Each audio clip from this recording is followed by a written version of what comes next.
Hey, what's going on, ladies and gentlemen? My name is Rayge, and we are back today to talk about a very hotly debated topic right now, which is the introduction of Gore, and honestly, whether or not he's a trash character now that we've gotten unlocked. So personally, guys, I can only speak from experience, but now that I've had more opportunities to test him out in Arena, it is becoming very, very clear that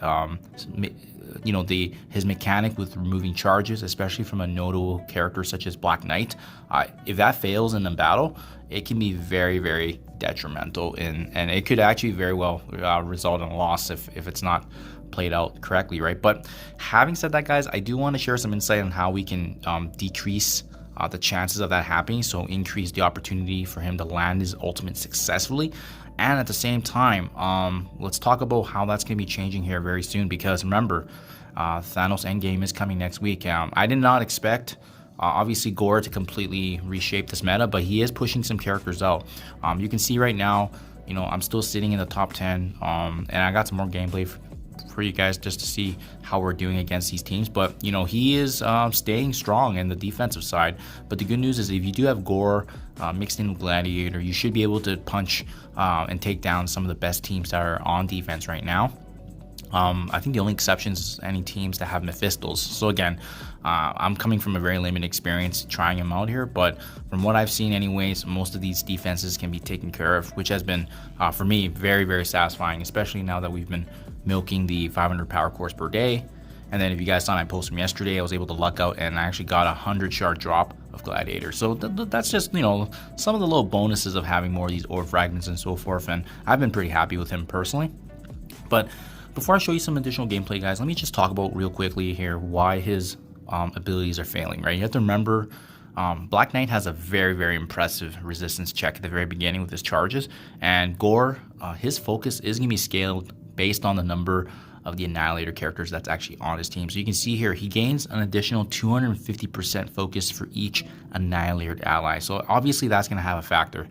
I think if you're using him as a 3-piece or 4-piece, and one of them includes Ultimus, I think that can very well change. As you can see, I don't have mine built up yet, but what's notable in Ultimus's abilities is that in Arena, he also lowers the resistance here of enemies. So having him as an ally is going to be very, very important, I think, later on, especially if we're up against more Black Knights, assuming they don't get pushed out of the meta already. I think that's very important to note. The other thing too is obviously the number of Annihilator characters on his side.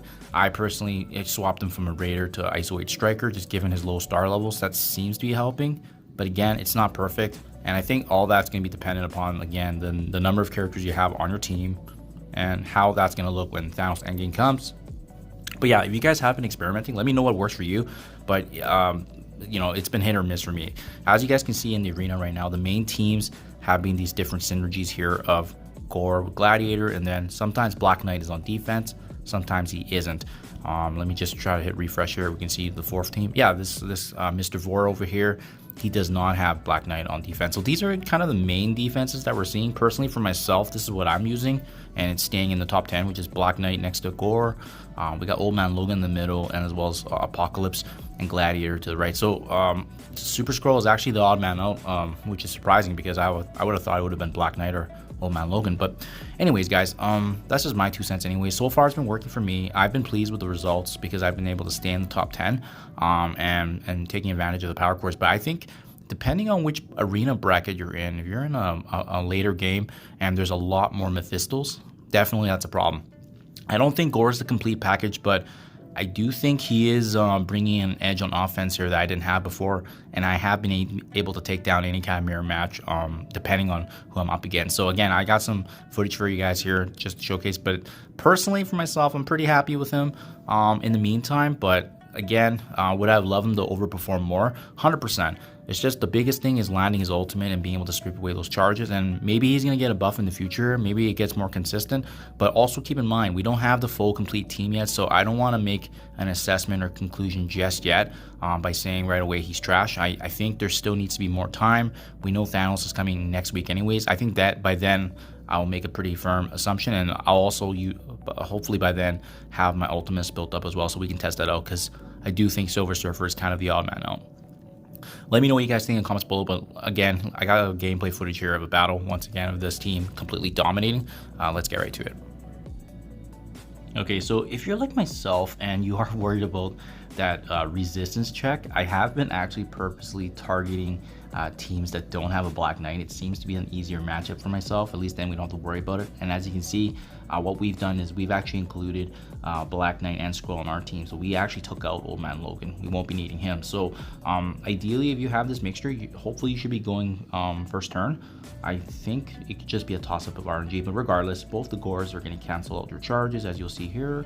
So now at this point, we're basically just waiting. But the good news is that by me bringing in Black Knight as opposed to my enemy, and the enemy Gore did not strip the charges because we're using that against him, you can see my Black Knight is just absolutely wrecking havoc here.